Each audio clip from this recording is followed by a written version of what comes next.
Those were the first words I heard that morning, spoken by a man wearing a navy blue suit whose silver name badge reflected the sunlight coming through the living room window. He wasn't looking at my husband. He was looking directly at me. Before I could answer, my husband Daniel laughed from behind me. "Oh, don't talk to him about all that," he said with a dismissive wave of his hand.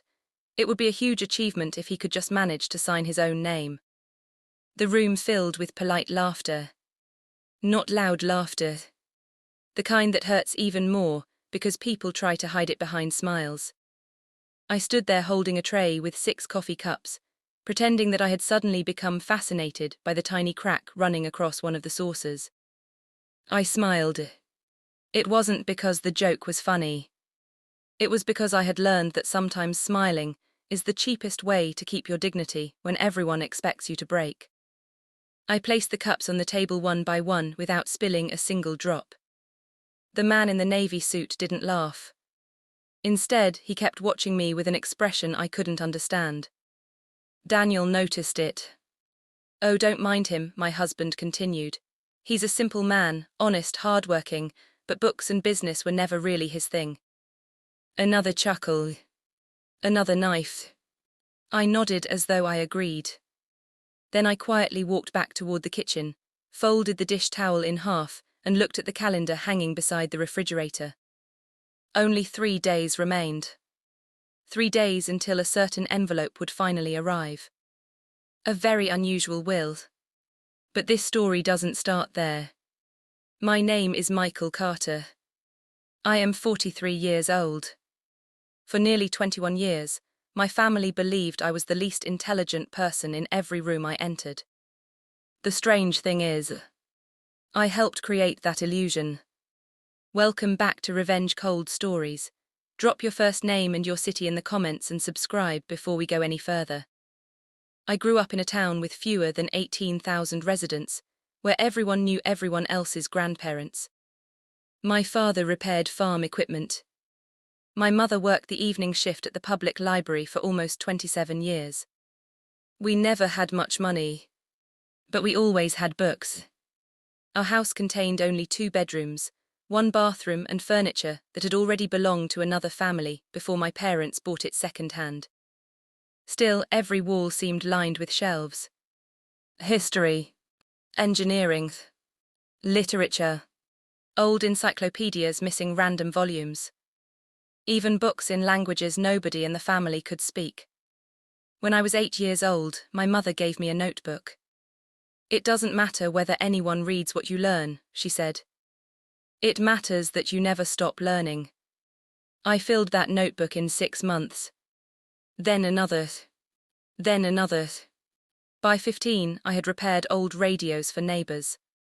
By 17, I had built a working irrigation controller from discarded electrical parts.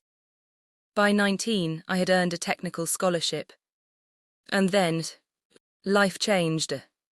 My father suffered a spinal injury when a tractor rolled sideways during a heavy storm. Everything stopped. University. Dreams. Plans. I returned home. Some people called it sacrifice. I simply called it family. For 6 years I worked wherever I could. Construction. Warehouse loading. Night security. Electrical maintenance. Anything. During those years I read after midnight. Not because anyone asked me to. Because learning had become the only place where I felt completely free. I eventually met Daniel through my older sister, Rebecca. He was confident, successful, perfectly dressed. He owned 2 car dealerships before turning 35. People admired him because he spoke with certainty. Confidence often sounds identical to intelligence, even when it isn't. Daniel married Rebecca. Suddenly, he became the loudest voice in every family gathering. He wasn't cruel every minute. That's what made him believable. He paid restaurant bills, remembered birthdays, bought expensive Christmas presents, helped cousins find jobs. People admired generosity. They rarely noticed the small humiliations attached to it. His jokes always needed a target. Eventually, that target became me. It started with harmless comments. Michael still reads instruction manuals for fun. Michael probably alphabetizes his socks. Michael could repair a toaster but couldn't negotiate buying one. Everyone laughed, including me. Because correcting people requires energy. Silence costs less. Years passed. I eventually married Emma. She never once asked why I let Daniel mock me. Not until our 5th anniversary. That evening, we were washing dishes after another exhausting family dinner. She turned off the faucet. "You're not who they think you are." "No, so why do you let them think it?" I dried one plate before answering. "Because people reveal themselves when they underestimate you." She stared at me for several seconds. I don't know whether that's wisdom or sadness. It can be both. Emma understood something almost nobody else ever noticed. I wasn't weak. I simply refused to compete in conversations designed to produce winners and losers. Meanwhile, my work quietly expanded. I never became famous. Never appeared in magazines. Never owned luxury cars. Instead, I specialized in solving technical problems for manufacturing companies. Most clients never knew my face. They only knew systems stopped failing after I became involved. Over 12 years, I designed efficiency improvements for 34 factories across 4 states. Average productivity increased by 17%. Energy costs dropped. Equipment lasted longer. I refused publicity. Every contract contained the same clause. Confidentiality. People assumed I repaired machines. Few realized I redesigned entire production systems. The income became comfortable. Very comfortable. Emma and I invested carefully. Not dramatically. Quietly. A duplex. Then another. A warehouse. 3 commercial units. Small farmland. Dividend funds. Nothing flashy. By 42, our net worth exceeded $7 million. Nobody in my family suspected anything. They assumed my old pickup truck represented my financial reality. I never corrected them. The truck still worked. Why replace honesty with appearance? Daniel, however, loved appearances. His success was real. But so was his appetite for being admired. Every achievement required witnesses. Every purchase required applause. Every conversation somehow returned to his accomplishments. Rebecca adapted. She stopped disagreeing with him years earlier. Not because she lacked opinions. Because peace had become easier than correction. Their son, Ethan, was 12. A thoughtful boy. Curious. Quiet. The opposite of his father. Whenever family gatherings became loud, Ethan drifted toward me. "What are you reading? How does electricity know where to go? Why do bridges stay up?" Children ask questions adults often stop asking. I always answered. Sometimes with drawings. Sometimes with experiments. Never with lectures. One Thanksgiving, he spent nearly 2 hours helping me build a tiny water wheel from wooden spoons. Daniel walked outside. "There you are." Ethan looked up. "We're making something." Daniel laughed. "No offense, Mike, but maybe teach him something useful." Ethan frowned. "This is useful." Daniel shook his head. "You'll understand when you're older." I watched Ethan's excitement shrink. Moments like that stay with children longer than parents imagine. Months later, Ethan secretly visited our house. Emma baked cookies, while I helped him build a simple solar-powered fan using inexpensive parts. When it finally spun under sunlight, his face lit up. "I made that." "No, you understood it." "That's better." He smiled. Children remember encouragement differently from praise. Encouragement tells them they can become someone. Praise only tells them they already impressed someone. Daniel discovered the project during another visit. He picked up the fan. "What is this?" "I built it." "You wasted all Saturday doing this." "It wasn't wasting." Daniel placed it back on the table. "If you want success, learn business." Ethan quietly looked at me. I said nothing, because arguing with parents in front of their children rarely helps the child. After they left, Emma sighed. "He doesn't even hear himself anymore." "No, he hears applause." That sentence stayed with me. Daniel genuinely believed intelligence only mattered if it produced visible status. Titles, luxury watches, expensive offices. He couldn't imagine knowledge existing without performance. Then something unexpected happened. My mother called one rainy Tuesday evening. Her voice sounded unusually serious. "Your grandfather's attorney wants everyone together next month." I stopped writing. "My grandfather?" "Yes. He changed his will before he died." I leaned back. Grandfather Henry. The quietest man I'd ever known. He had owned nearly 400 acres decades earlier. Most had been sold. Nobody knew exactly what remained. Family rumors varied wildly. Some believed everything was gone. Others insisted hidden investments existed. Grandfather never explained. He simply smiled whenever someone asked. The attorney specifically requested everyone attend. "When?" "3 weeks, sir." I thanked her. After hanging up, I stared out the office window. Emma noticed immediately.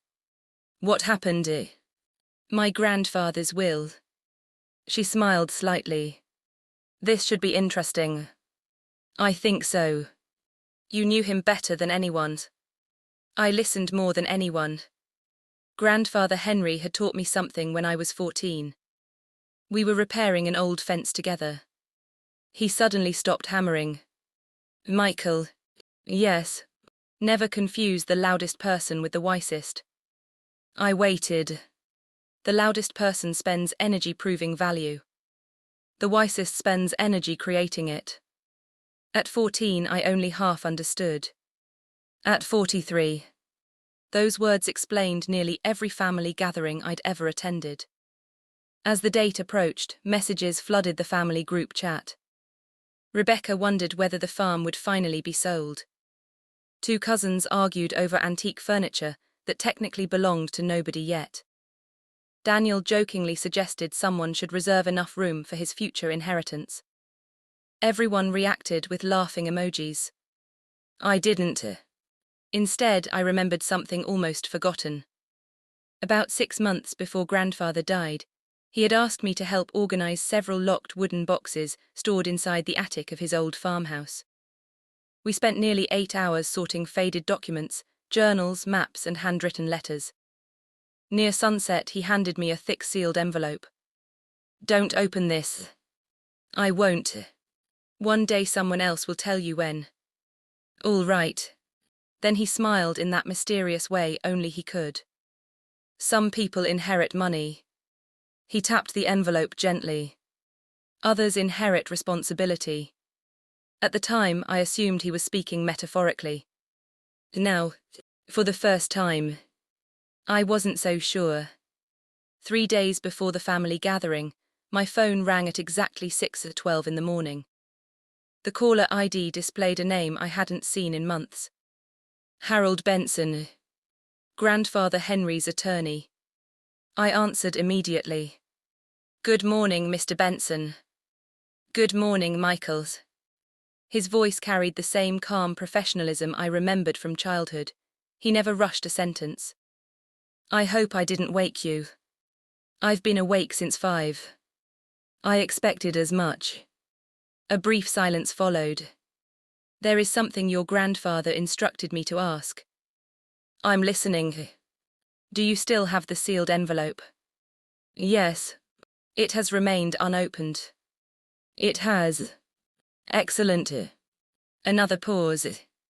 Bring it with you on Saturday. I will. And Michael. Yes. He was right about you. Before I could ask what he meant, the call ended.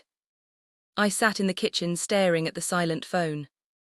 Emma poured coffee into 2 mugs and noticed my expression. What did he say? He asked about the envelope. And he said grandfather was right about me. Emma smiled softly. Your grandfather rarely wasted words. No, and neither does his lawyer. Saturday arrived warm and unusually bright. The Carter family had gathered for weddings, birthdays, anniversaries, and funerals in the old community hall over the years. This time felt different. People weren't grieving. They were calculating. When Emma and I walked inside, conversations paused for barely a second before continuing. Daniel spotted us almost immediately. There he is. He walked over wearing an expensive charcoal suit that probably cost more than my first car. Mike, Daniel. He looked down at my old pickup keys. You still driving that antique? It still starts every morning. He laughed loudly enough for nearby relatives to hear. One day I'll convince you to buy something built this century. I smiled. Maybe. People laughed. The joke landed exactly as he intended. Emma squeezed my hand once before letting go. She knew that gesture meant only one thing. Stay patient. Rebecca hugged us. You both look well. So do you. She smiled politely, but there was exhaustion behind her eyes. The kind of tiredness that accumulates slowly over years. Not from work. From constantly maintaining peace. Across the room, Ethan waved enthusiastically.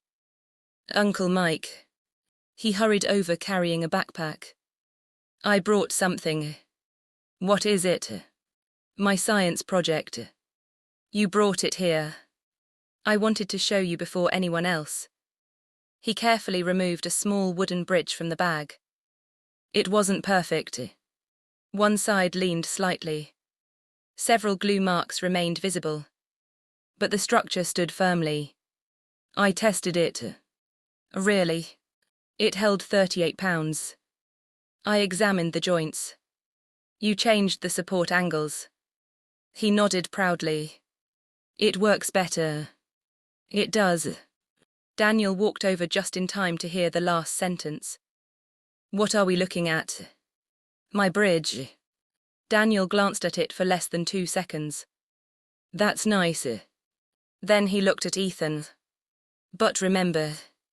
He pointed toward me. Hobbies are hobbies. If you want to succeed, learn business. Ethan's smile faded almost invisibly. I noticed. So did Emma. Children often hear 2 conversations at once. The words adults speak. And the value adults assign. The reading began shortly after 11. Nearly 30 family members filled the hall. Harold Benson stood near the front beside a long oak table. His grey hair had become completely white since I'd last seen him. He adjusted his glasses and looked around the room. Thank you all for coming. The room became quiet. As most of you know, Henry Carter revised his estate 18 months before his passing.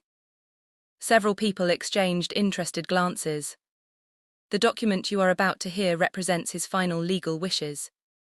Daniel leaned comfortably in his chair. One cousin quietly whispered estimated property values into another cousin's ear. Harold began reading. Several modest bequests came first. Old watches, furniture, family photographs, charitable donations, a scholarship fund for the town library. Grandfather had remembered nearly everyone. Not equally, but thoughtfully. People seemed relieved. No arguments yet. Then Harold stopped reading. He removed another document from a separate folder. The remaining instructions concern a private family trust. Immediately the atmosphere changed. Daniel straightened. Rebecca looked confused. Even my mother frowned. Nobody had known about a trust. Harold continued. Henry Carter established the Carter Educational Foundation 12 years ago. Murmurs spread across the room. The foundation currently owns agricultural investments, commercial property, government bonds, and several privately managed funds. Someone whispered, "How much?"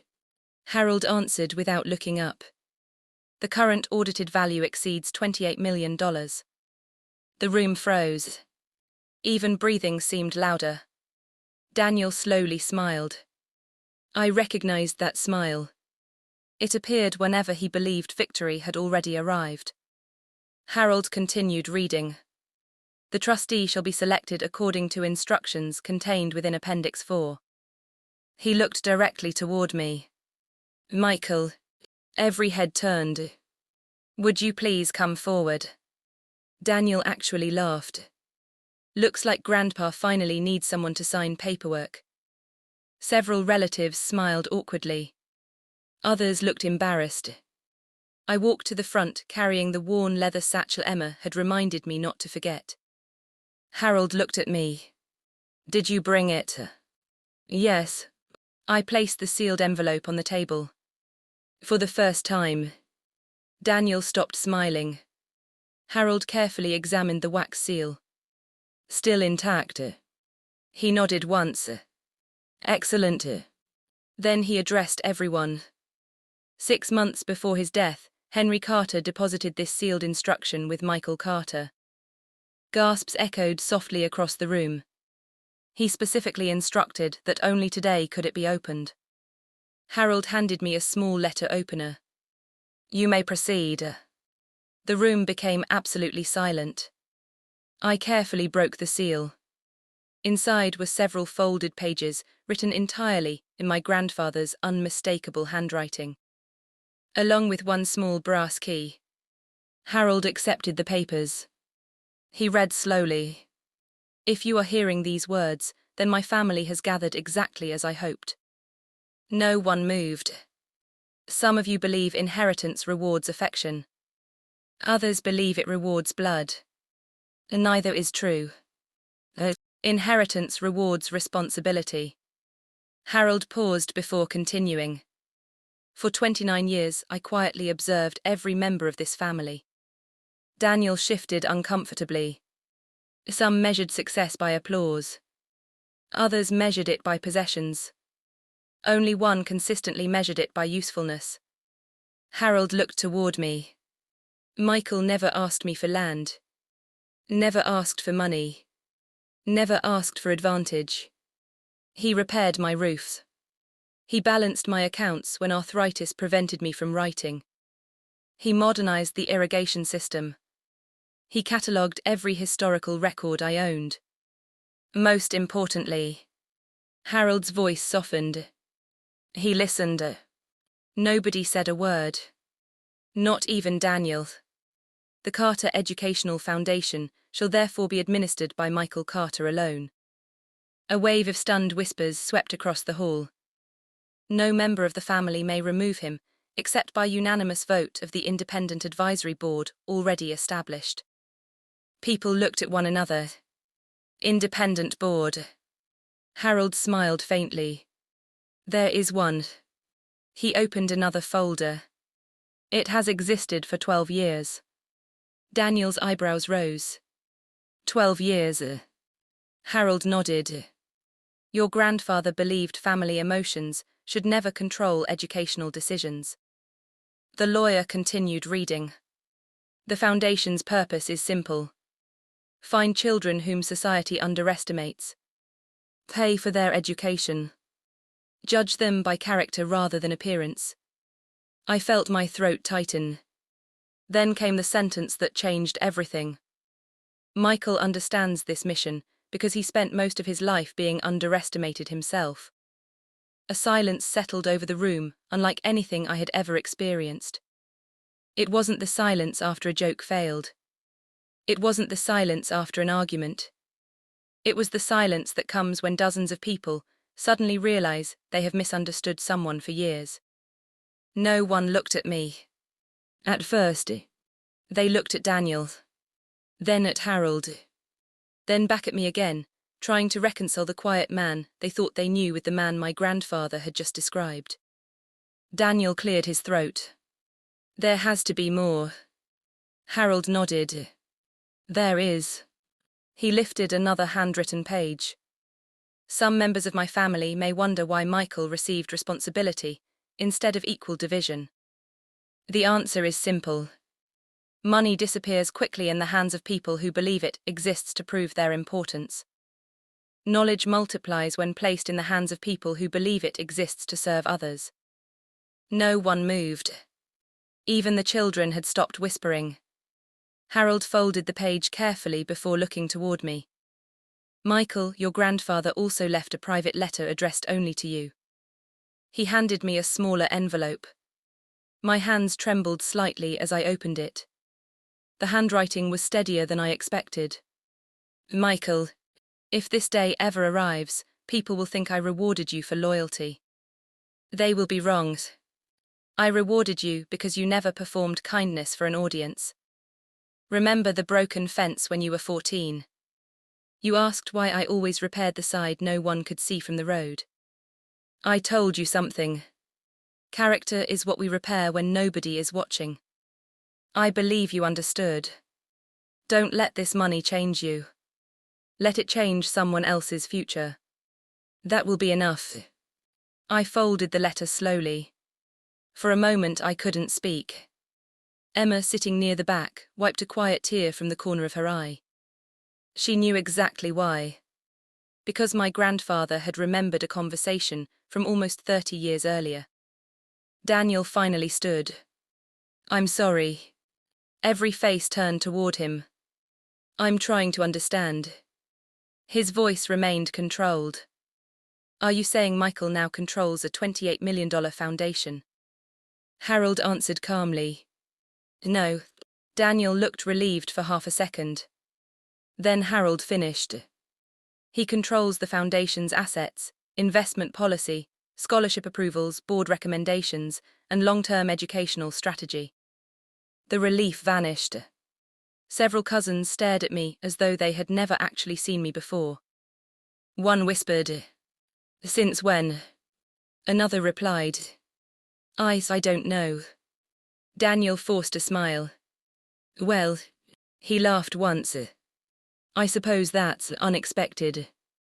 No one laughed with him. That may have been the first time in 20 years one of Daniel's jokes had died completely. Harold wasn't finished. There is one final instruction. He removed a thick blue folder. Henry Carter requested that the first board meeting occur immediately after today's reading. He looked toward me. The advisory board members are waiting in conference room B. I blinked. They're here.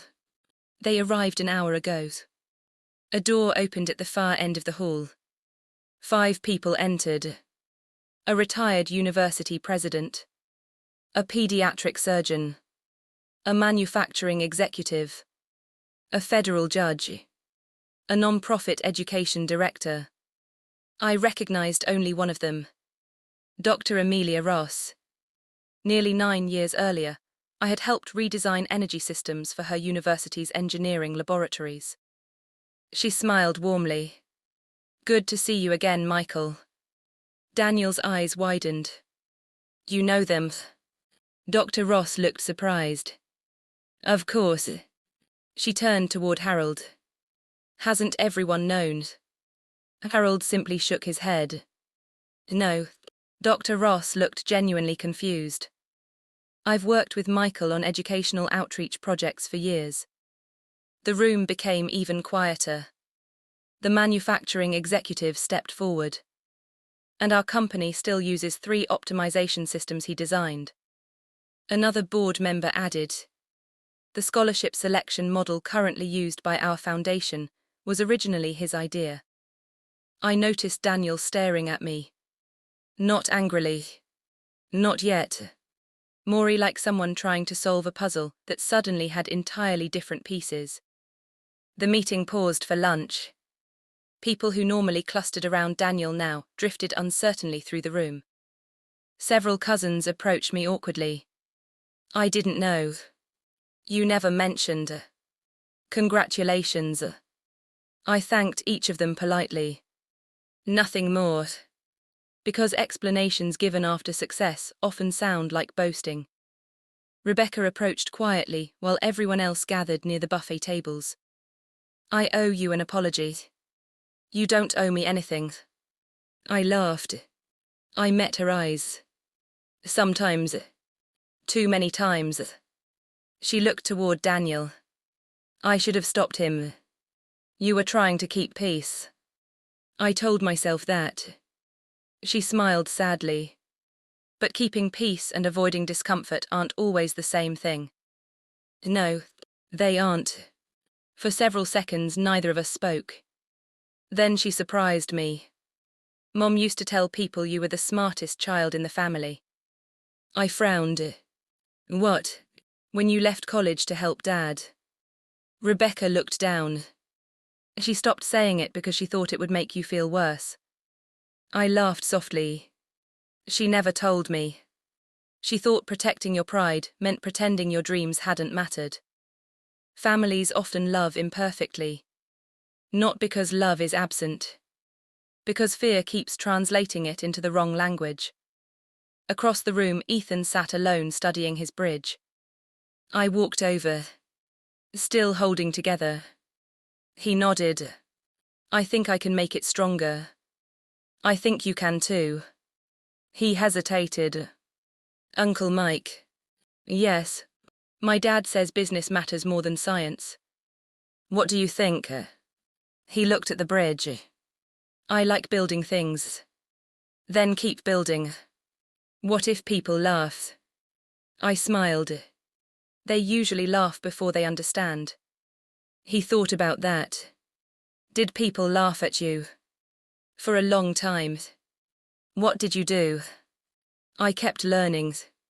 He smiled. I can do that. Yes, you can. Just then Daniel walked over. He had obviously heard the last sentence. For the first time in years. He didn't interrupt. Instead, he looked at Ethan. If that's what you really enjoy. He paused. Then maybe you should finish that bridge. It wasn't an apology. Not yet. But it was the first sentence I'd ever heard him speak that placed his son's curiosity ahead of his own expectations.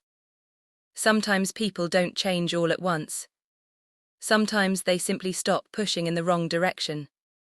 And that too can be the beginning of something. Daniel remained standing beside us for several uncomfortable seconds. He looked at the small wooden bridge in Ethan's hands. Then he looked at me. I didn't know. His voice was quieter than I had ever heard it. I answered honestly. You never asked. He nodded once. There wasn't much else to say. Truth rarely needs decoration.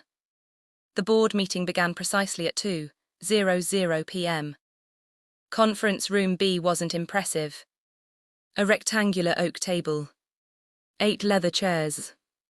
A whiteboard filled with dates from an earlier meeting. A coffee machine humming quietly in the corner. The room smelled faintly of old paper and fresh coffee. Harold introduced everyone formally. Michael, as of today, you become chair of the Carter Educational Foundation. He slid several folders toward me. The transition documents. I opened the first one. Inside were reports dating back 12 years. Investment summaries. Scholarship statistics. Property valuations. Audits. Every page had been meticulously organized. Near the front was a handwritten note. Henry insisted you would read every page before signing anything. I smiled. He knew me well. Dr. Ross noticed. He left similar notes throughout the files. Sure enough, halfway through another folder I found another message. Check page 73 before making assumptions. I turned to page 73. There was a correction to an investment proposal, that had saved the foundation nearly $800,000. Grandfather had already highlighted the mistake years earlier. Even after his death, he was still teaching. The meeting lasted almost 3 hours. I learned that the foundation had already funded 486 students. 37 had become teachers, 22 engineers, 9 physicians, 1 Supreme Court clerk. Hundreds of others had quietly built meaningful lives. No newspaper had ever covered it.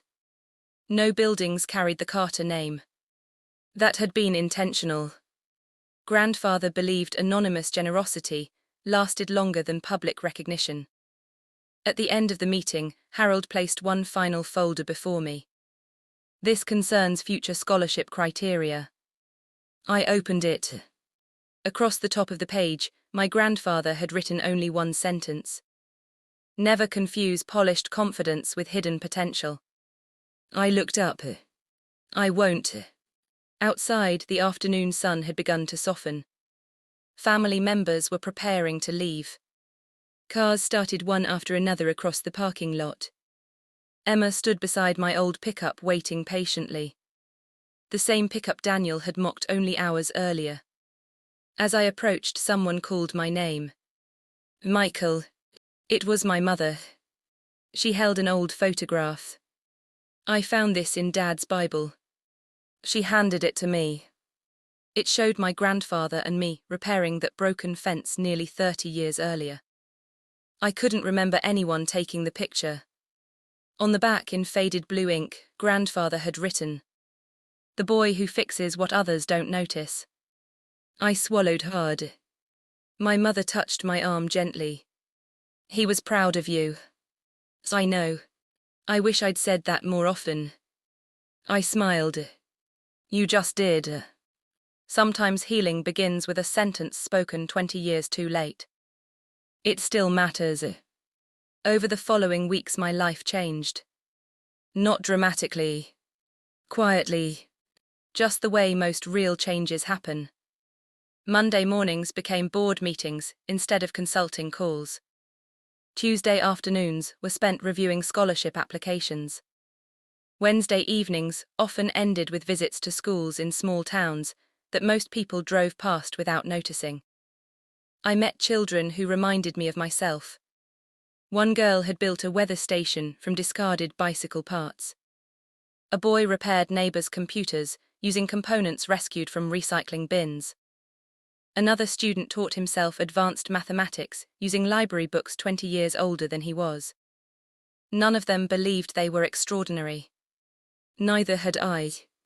Potential rarely announces itself.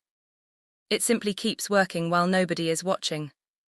One Friday afternoon, my assistant entered my office. "There's someone asking for you." "Who is it?" "He says he's family." I walked into the reception area. Daniel stood there. Not in an expensive suit. Not carrying a leather briefcase. Just jeans and a plain blue shirt. For the first time since I'd known him. He looked uncertain. "Do you have a few minutes?" "Of course." We sat in a small meeting room overlooking the scholarship garden. Neither of us spoke immediately. Finally, Daniel broke the silence. "I've replayed that day 100 times. I waited. I kept asking myself why I never saw you." "You saw me." "No." He shook his head slowly. "I saw the version of you that made me feel comfortable."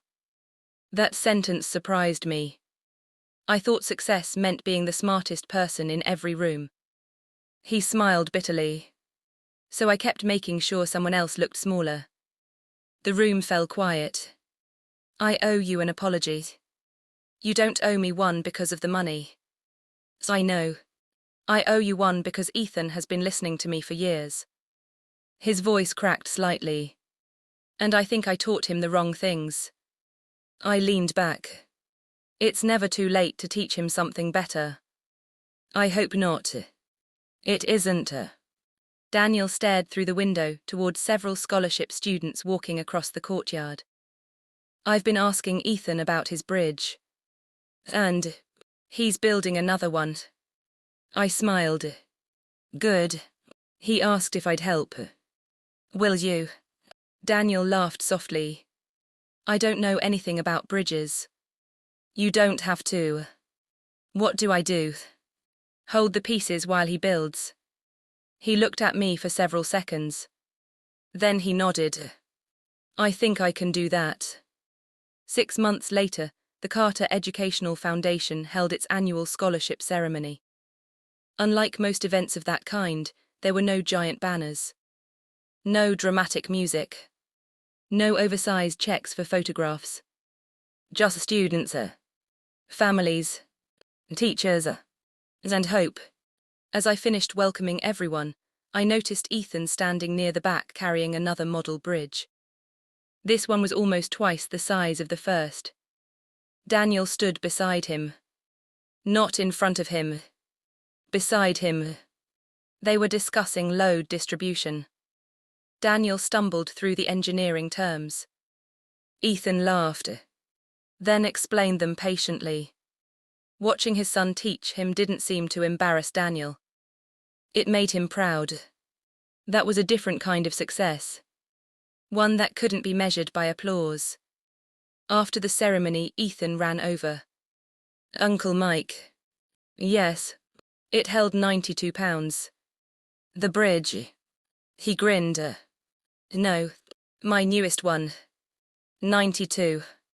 I'm trying for 100. I think you'll get there. He looked toward his father.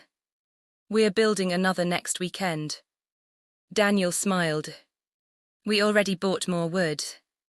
Not expensive wood. Not exotic materials. Just enough to keep a curious 12-year-old building.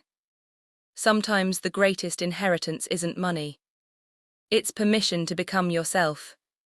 As the sun set behind the scholarship center, I unlocked my old pickup. Emma climbed into the passenger seat. She looked around the parking lot filled with much newer vehicles. Do you know what? You could finally buy a different truck. I started the engine. It rumbled exactly as it always had. I smiled. It still starts every morning. She laughed. I knew you'd say that. We drove home along the same country road my grandfather and I had traveled decades earlier. Fields stretched endlessly on both sides. Quiet, steady, patient. They reminded me of something he once told me while planting trees. People admire fruit. He pressed a small seed into the soil. But everything depends on roots nobody ever sees. For years my family had mistaken visibility for value. Status for wisdom. Noise for strength. They weren't evil people. Most of them were simply participating in a system they had inherited without questioning.